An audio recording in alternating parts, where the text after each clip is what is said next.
Olá, João, como é que você tá? Tudo em E aí, ordem? tudo bem, e você? Como foi de Natal? Bem, bem, graças a Deus, cara. Que ótimo. Família reduzida, né? Esse ano a gente acabou ficando isolados aqui, em Curitiba. Então, mas foi legal. Para variar, comilanças, né? O momento de parar, pensar um pouco na vida, né? Ah, refletir, meditar bastante. É sempre bom esse momento de introspecção natalina. Né? E Sim, agora é perder os 2 quilos a mais que eu ganhei nos últimos 5 dias aí, apesar da, da atividade física, o, a comilança foi maior ainda. faz parte. Não, mas é bom, é bom. A hora é para isso mesmo. Pois João, é. estamos chegando no final do ano, né? Tem mais 2 dias aí pro Réveillon. Hoje é dia 29. E sempre quando vai se aproximando aí o final do ano, tem duas coisas clássicas do Brasil, né? A infame, o pessoal adora chamar, né? A Maratona de São Silvestre, que não é uma maratona, né? Uma prova de 15 quilômetros. E a Mega Sena da Virada. Como aqui o nosso assunto não é corrida, né? Vamos falar de Mega Sena da Virada, né? Porque é sempre bom falar de dinheiro. E sempre surge, né? Prêmio estimado em torno de 300 milhões de reais, sempre surge aquela conversa, né? O que você faria se você ganhasse na Mega Sena da Virada? Então vamos trazer isso um pouquinho para o nosso assunto, né? Que a gente tem conversado sempre, que é a pecuária leiteira. O que o João faria se ele ganhasse na Mega Sena da Virada? Ganhasse sozinho, né? Isso é o mais importante. João, se você colocasse, se dia 1º de janeiro você colocasse 300 milhões de reais no bolso, né? E tivesse que investir em pecuária leiteira, né? O que você faria? Eu tenho a minha ideia, eu quero escutar a tua opinião primeiro, a tua ideia, depois eu compartilho a minha, que a minha é meio maluca. Meu plano de leiteria. Sim. Não, eu já tive participação em uma propriedade leiteira antes de eu entrar na área corporativa, né? Era pouca a participação, mas era 25%, só que por o proprietário da maior parte, né, dos outros 3 quartos, não ter tempo e ter outra ocupação que lhe dava uma renda, enfim, eu tinha carta branca para trabalhar. Então, assim, a minha resposta é sim, porque mesmo naquela época, aí nós estamos falando de coisa de 10 anos atrás, pouco menos, já era uma rentabilidade legal. A gente tinha lá em torno de 13,5% de rentabilidade ao ano, já descontando a depreciação de equipamento e custo de Bom, oportunidade, etc. Então, ou seja, visto, acho que o mais popular no Brasil é o investimento de poupança, né? Então, uhum. até a própria bolsa de valores, nessa questão de trader, é um investimento, é um retorno, desculpa, super interessante, né? Então, a primeira resposta é essa, sim, eu investiria numa propriedade leiteira, vírgula, com um sistema, vamos dizer assim, intensivo de produção, né? Então, se fosse ser uma propriedade até média, eu particularmente pensaria em compost barn. Se eu fosse partir para uma propriedade um pouco maior, acredito que acima de 500 vacas, a gente já precisa começar a fazer um pouco mais de conta e raciocinar, porque daí eu acredito que esse ponto, talvez o freestyle ele comece a se tornar mais interessante, por Uhum. de investimento e manutenção e etc. Houve no Brasil um super boom de compost barn, então hoje tem um pouco de dificuldade de encontrar material para repor cama e para trocar a cama, então que é uma demanda muito maior, então tem que ter planejamento. E quando eu falo de freestyle, daí eu acho que a gente pode começar a discutir. Tem algumas particularidades, acho que compost barn está bem claro, né? Assim, hoje no Brasil, para mim, a melhor cama que tem é a Maravalha, não tem conversa. Tem gente usando casca de café, já vi alguma coisa aí de desafio, principalmente com relação à temperatura de cama. E aí tem sempre os aventureiros que inventam as coisas, né? Então, eu já vi bagaço de cana, já vi casca de arroz e etc. Não vamos comentar sobre isso, porque senão a prosa vai longa. Agora, A minha experiência com casca de arroz foi ruim. então, minha também. As poucas vezes que eu peguei cama com casca de arroz, nunca funcionou. Então. Mas aí Assim, de fazer só um adendo rápido, né? É quando você trabalhava com 100% de casca de arroz. Isso, Né? isso. A casca de arroz, como reposição eventual, ela funcionou bem. Né? O problema era quando ela era pura. Aí não funcionou direito mesmo. A gente pode até abrir esse assunto num próximo assunto, um outro dia, um pouco de discussão sobre diferentes tipos de cama e a questão realmente da casca de arroz. Uhum. Mas me fala um pouquinho mais assim, tá, você está muito amplo, João. Eu queria assim, exatamente, você já parou para pensar assim, quantas vacas, o sistema, que tipo de sala de ordenha você ia trabalhar, alimentação, manejo reprodutivo? Cara, porque eu tenho tudo isso na cabeça. Uhum.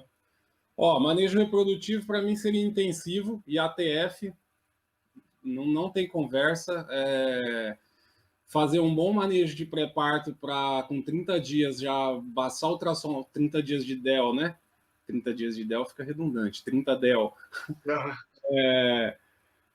A gente já passar o ultrassom, já liberar o que tiver que liberar e meter protocolo, cara. Não tem esse negócio de... Porque, assim, a janela é muito pequena, Se você pensar que dos 12 meses, o perfeito é um bezerro por ano, né? A vaca pariu por ano. E tem uma lactação... Então, ela...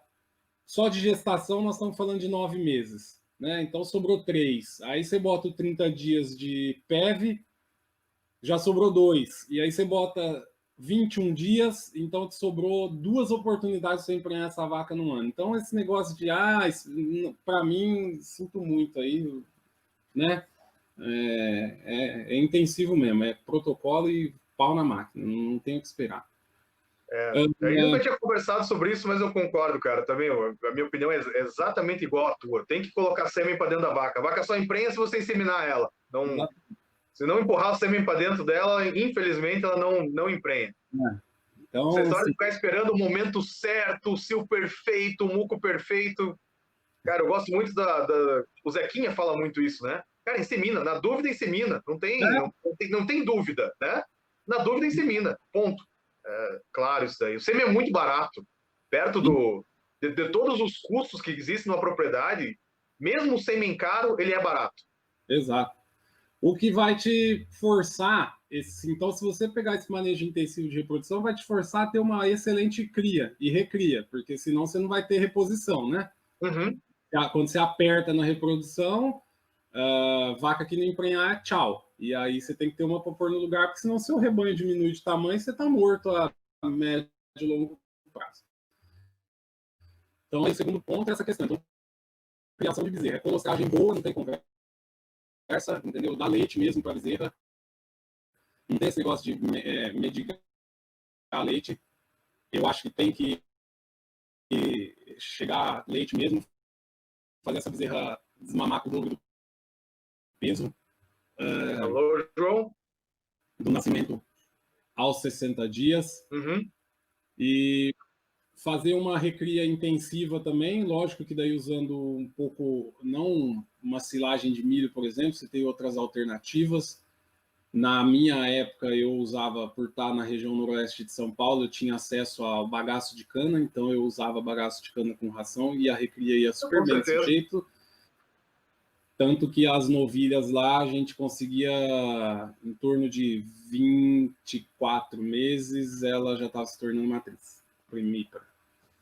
Então é apertar. Então, manejo intensivo de alimentação também na recria. Pré-parto, pão de ló. Então, a melhor condição da fazenda era para o pré-parto.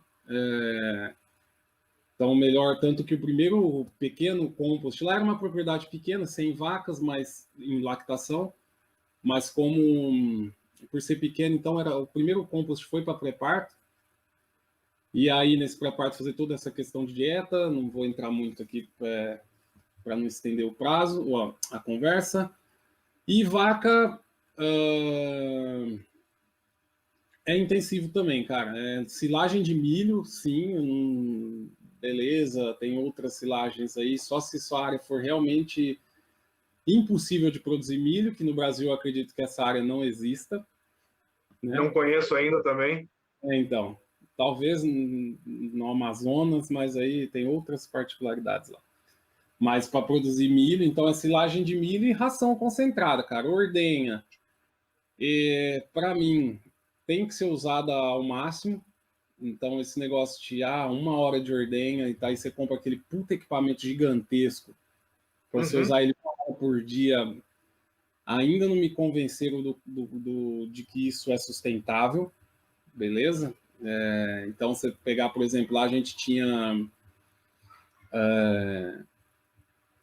100 vacas em lactação, a gente tinha uma linha média de 3 conjuntos, exatamente. Então, 3 de um lado, 3 do outro. Então, era uma ordenha super pequena e funcionava super bem. Então, assim, tem que usar mesmo ao máximo esse equipamento, porque o valor de aquisição é alta e você ficar com... E o valor de manutenção é alto também, né? E quanto mais você usar, mais você dilui esse custo fixo da sala de ordenha, né? É isso que o pessoal, às vezes, tem uma certa dificuldade, né, em entender... ou não faz, não entende porque não faz a conta, né? Não coloca na ponta do lápis o custo de manutenção real de uma sala de ordenha, né? Eu acho que o pessoal ter essa conta de... Porque a alegação é questão de mão de obra, mas pega o custo de manutenção, aquisição, depreciação de um equipamento desse, e você vai ver que a sua mão de obra, você pode pôr gente lá para trabalhar nela 23 horas por dia, se for preciso, que... Não, uma coisa que ainda é muito comum, né, quando se discute mão de obra na propriedade, é querer achar que um funcionário da propriedade tem que fazer tudo, né? É você assim, o cara faz a ordenha, ele larga da ordenha, ele sai correndo para tratar as bezerras, depois, né, porque tem que aproveitar o leite, ele vai tratar as vacas, ele vai raspar barracão, ele vai fazer cerca, né? E ele volta e depois duvidar ainda para ordenha às 4 horas da tarde, para ordenha da tarde. Cara, se você concentrar o uso, falar assim, 12 horas de ordenha, 16 horas de ordenha por dia, você consegue ter uma equipe específica para ordenhar. Né? Então, o cara, você começa a dar treinamento mais específico, né?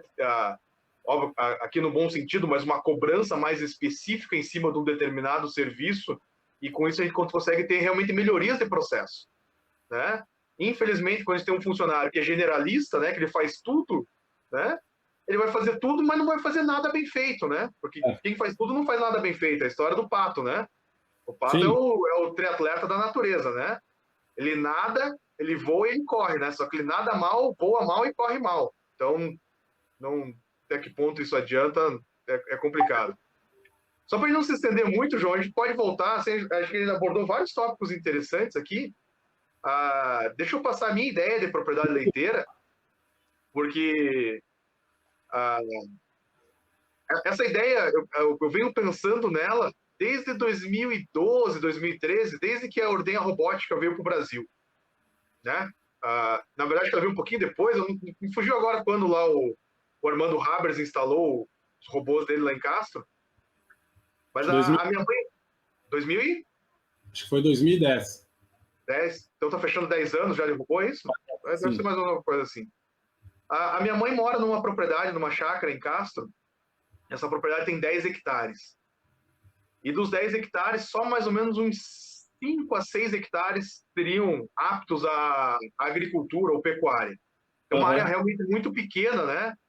Então, sempre pensando o que ele poderia fazer da propriedade para gerar uma renda. Então, pensando em... aí que surgiu essa ideia. E ela é viável em Castro porque Castro reúne algumas características que são essenciais para o meu projeto, para a minha ideia, que é basicamente terceirizar tudo. Eu ficaria única e exclusivamente com a produção leiteira. Então, esse é um projeto que, para ele ser viável, eu preciso de um compost barn, porque eu não tenho área para esterco, então eu preciso ter uma destinação na propriedade da maior parte do esterco sem causar poluição, né? Porque uma área, eu ter 100, 120 vacas em lactação para 2 robôs, né? Em 6 hectares é impossível, né? Em pouco tempo o solo vai estar saturado de nitrogênio, potássio e outras coisas. Então, a ideia é, e eu conheço muito, né? Sou muito amigo do Sandro Leffers, que produz pré-secado, produz alfafa, né? Agora a silagem de milho. Então a ideia começou por aí. Eu já tinha conversado com ele na época, isso faz uns 5 anos atrás, quando eu estava colocando no papel a ideia. O esterco, vamos começar do esterco. Eu sempre gosto de começar a falar das vacas a partir do manejo de dejetos. Então, a cama, uma vez por ano, tiraria a cama do compost barn e entregaria para ele. E o esterco da pista de alimentação e da sala de ordenha, eu trabalharia com compostagem também, num barracão à parte. Então, em casa é uma região que tem muita serraria, você ainda consegue serragem, de uma maneira ainda relativamente simples. Então, incorporaria esse esterco nessa serragem e trabalharia com o processo de compostagem. Eu já conheço algumas propriedades que trabalham assim. Tá? Então, eliminaria 100% do esterco da propriedade. Por que robô? Eu gosto de robô, eu acredito na tecnologia. Até teve eu abri uma caixinha de perguntas essa semana, veio uma pergunta sobre bem-estar. Eu acredito que é o sistema pirâmide de ordenha que, ao meu ver, bem manejado, a gente consegue índices de bem-estar animal muito bons pela diminuição do contato com as pessoas, com o ser humano. Concordo. Então, ordenha robótica, então de 1 a 2 robôs, então pensando em entre 60 e 120 vacas, até para não trabalhar com os robôs do limite. E por que 2 robôs? Porque quem tem um não tem nenhum, né? Então você tem que ter 2, porque se um estraga, você tem um backup, né? Eu não teria sala de ordenha, não teria mais nada na propriedade, então, para não ficar na mão de um só, teria 2. E a discussão de marca, todos têm seus prós e contras, é muito mais uma questão de assistência técnica local, relacionamento com revenda local, isso acho que são fatores que influenciam demais na escolha de qualquer equipamento, seja Sim. robô, sala de ordenha, trator, enfim, né? Não vem ao caso. Então, compost barn, 2 robôs. Como eu entregaria o esterco, né? Todo o composto no caso, estou falando do Sandro porque é meu amigo, mas tem a Nobre também em casa, ou qualquer outra empresa que fizesse o serviço ali, poderia entrar nesse acordo, né? Então, eu te entrego o esterco para você usar na sua lavoura, e isso aí te abate do custo na hora de comprar a comida. Então, 100% da alimentação comprada, até a Nobre, até não sei se o Leffer está trabalhando com isso já, mas a Nobre trabalha com dieta total pronta, então você não precisa nem comprar ração, nada, já vem tudo pronto nos bags, simplesmente, não precisa nem ter vagão, nada. Simplesmente você pega um canivete, abre o bag, despeja no coxo e as vacas estão tratadas. Minimiza a mão de obra absurdamente. Sim. Trabalharia provavelmente com vaca holandesa, concordo contigo, trabalharia com uma intensificação absurda dos protocolos reprodutivos.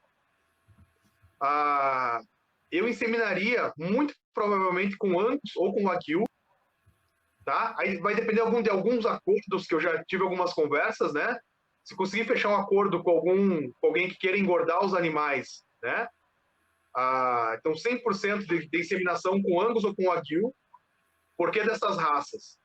Porque eu preciso de fêmeas das bezerras nascendo pequenas, para um máximo de facilidade de parto, para diminuir problemas de pós-parto imediato, principalmente distocia, retenção de placenta, sabe? Esse tipo de coisa. E compraria 100% da recria. Na verdade, lá com já animais prontos para parir.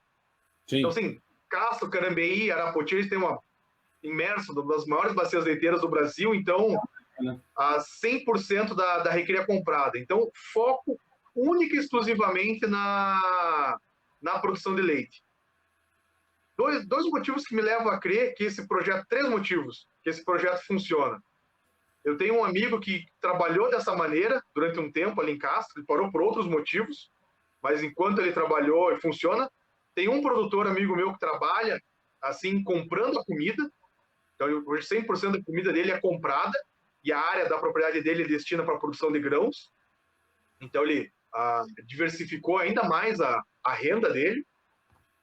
E há uns 2 anos atrás, eu assisti uma palestra muito boa. Fazia muito tempo que eu não assistia uma palestra assim, que eu posso dizer assim, eu parei e fiquei 1 hora inteira vidrado na palestra. Foi do Cristiano Nassif sobre terceirização.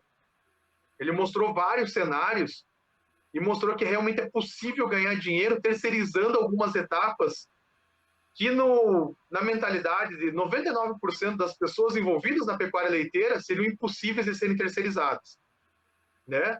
O que eu estou fazendo é dando um passo além e terceirizando tudo, ficando única e exclusivamente com a produção de leite.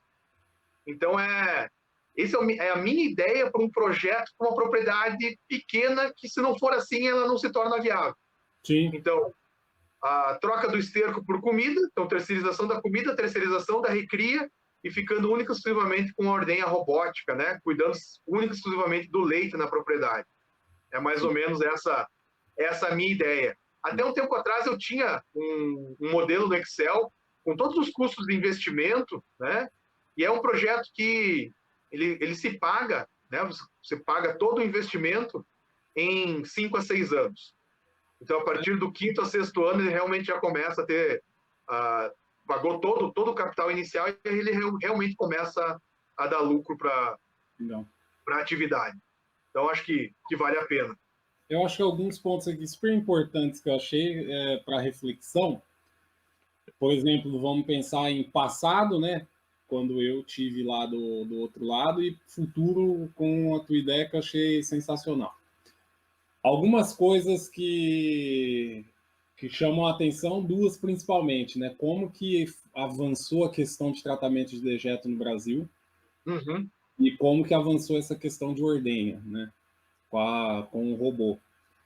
Super legal. E, com certeza, se à época eu tivesse o acesso que a gente tem hoje a equipamentos e a conhecimento e tecnologia que existe hoje, meu mindset seria outro.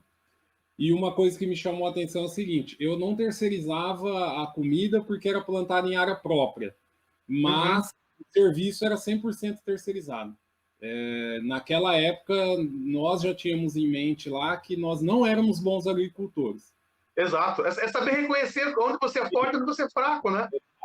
Então, o que eu fazia? Eu tinha um contrato com um agrônomo lá, o Rodolfo, um rapaz super competente, super comprometido, e as reuniões que a gente tinha com ele eram qual semente vai plantar, qual adubo que vai usar, qual o fungicida, pesticida, eu não manjo muito de produção. Os defensivos. Os defensivos, obrigado, exato. E aí, quando que vai colher e quando que vai entregar. Então, eu não me preocupava com isso, entendeu? Então, era um acordo que a gente ia de cavalheiro, eu também não ficava pechinchando e fazendo leilão com preço de semente, defensivo e adubo, lógico, que eu comprava tudo dele. Não fazia leilão, não pechinchava, porque eu queria ter essa segurança de que ele também ia ser responsável por trazer lá. Foi super legal o dia que ele levou uma automotriz lá, foi um negócio... tudo ficou... Foi muito engraçado, porque eu não queria ter essa dor de cabeça, entendeu? Hoje avançou demais. Então, por exemplo, eu terceirizava o plantio, a colheita e a ensilagem, e hoje a gente tem oportunidade, principalmente para robô, se você faz uma dieta base para todo o rebanho, e o incremento de produção você joga dentro do robô, que é até um atrativo para chamar a vaca lá para dentro. Sensacional quem teve essa ideia de ter uma dieta base, entendeu? Com certeza. Putz, cara, acho que a gente está num momento super bom, porque o mundo vai demandar alimento com mais segurança. Isso aí né, depois do que aconteceu em 2020, quem, né, meia boca dificilmente vai se sustentar. Putz, achei demais aí a conversa, acho que, bom, o recado está mais do que dado, eu acredito. E de finalzinho, assim, para fechar da minha parte, troquem ideia com quem tem experiência e ganhem experiência e procurem estar cercado de pessoas que queiram construir um storytelling junto com você. O meu com certeza. E vocês gostaram de alguma dos assuntos que a gente abordou aqui, né? Não nos deixem de mandar uma mensagem, como eu sempre falo, né? Pode ser pelo Instagram, Facebook, WhatsApp, sinal de fumaça, carta, né? Não sei se ainda alguém manda carta hoje em dia, mas enfim, mandem cartas para a gente também, se for o caso, e a gente volta a algum assunto desse, né? E, João, acho que um assunto que eu gostaria de abordar num próximo encontro nosso é climatização. Porque se eu tivesse a oportunidade, né, muito provavelmente esse barracão que eu construiria seria climatizado. Eu acho que ainda tem muita dúvida, eu vejo que é uma tecnologia que está crescendo absurdamente, ela cresceu muito nos últimos 2 anos, a adoção dela no Brasil. Eu acho que vale a pena, e você tem um pouco de experiência, eu tenho experiência com isso também, vale a pena a gente começar a falar de climatização. Afinal, estamos no verão, né? Verão começou há 8 dias atrás, então nada mais propício do que falar de climatização do que nesse momento. João, Perfeito. muito obrigado mais uma vez e nos encontramos num próximo episódio. Valeu, um abraço. Um abraço, Wagner. Valeu, pessoal. Tchau, tchau.